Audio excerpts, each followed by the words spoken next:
Hi all അസ്സലാമു അലൈക്കും. അപ്പോൾ ഞാൻ ഇന്ന് വന്നിട്ടുള്ളൊരു അടിപൊളി ചക്കക്കുരു റെസിപ്പിയാണ്.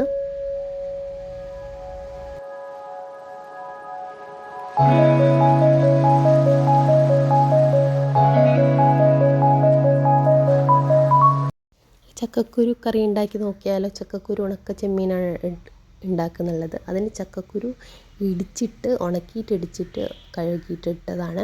പിന്നെ ഒരു സവാള, ഒരു തക്കാളി, 2 പച്ചമുളക്, പിന്നെ വെള്ളരിക്ക വലുതാണല്ലോ, അപ്പോൾ വെള്ളരിക്കയുടെ പകുതി കഷ്ണങ്ങളാക്കിയിട്ട് ഇട്ടത്, പിന്നെ കറിവേപ്പില ഇടാം.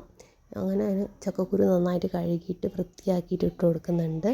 പിന്നെ ഉണക്ക ചെമ്മീനാണ്. ഉണക്ക ചെമ്മീൻ ഇട്ടിട്ട് ആ കറിയുടെ ടേസ്റ്റ് വേറെ ലെവലാണ് കേട്ടോ.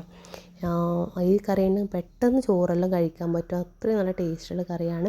അങ്ങനെ ചെറിയ ഉണക്ക ചെമ്മീനെ കിട്ടിയിട്ടുള്ളൂ. നന്നായിട്ട് കഴുകി അതിൻ്റെ മണലെല്ലാം ഉണ്ടാവും, അതെല്ലാം ഒന്ന് പോകാൻ വേണ്ടിയിട്ട് നന്നായിട്ട് കഴുകിയിട്ട് എടുക്കുന്നുണ്ട്. നിങ്ങളെല്ലാവരും ട്രൈ ചെയ്ത് നോക്കേണ്ട ഒരു റെസിപ്പിയാണ്. ഇപ്പോൾ ചക്കൻ്റെ സീസണൊക്കെ വരാറായിട്ടുണ്ട്, അപ്പോൾ നിങ്ങളെല്ലാവരും ഒന്ന് ട്രൈ ചെയ്ത് നോക്കുക.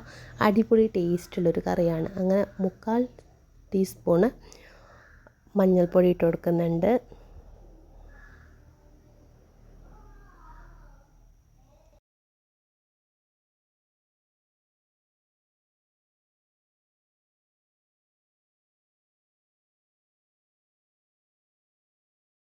പിന്നെ ഇട്ട് കൊടുക്കാൻ പോകുന്നുള്ളത് മുളക് പൊടിയാണ് കേട്ടോ. മുളക് പൊടി ഒരു വലിയ സ്പൂണല്ല, ഒരു ചെറിയ സ്പൂണ് മുളക് പൊടി ആഡ് ചെയ്യുന്നുണ്ട്.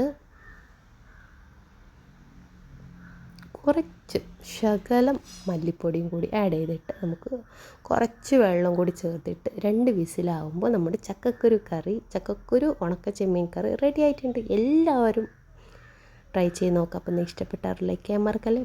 ബൈ.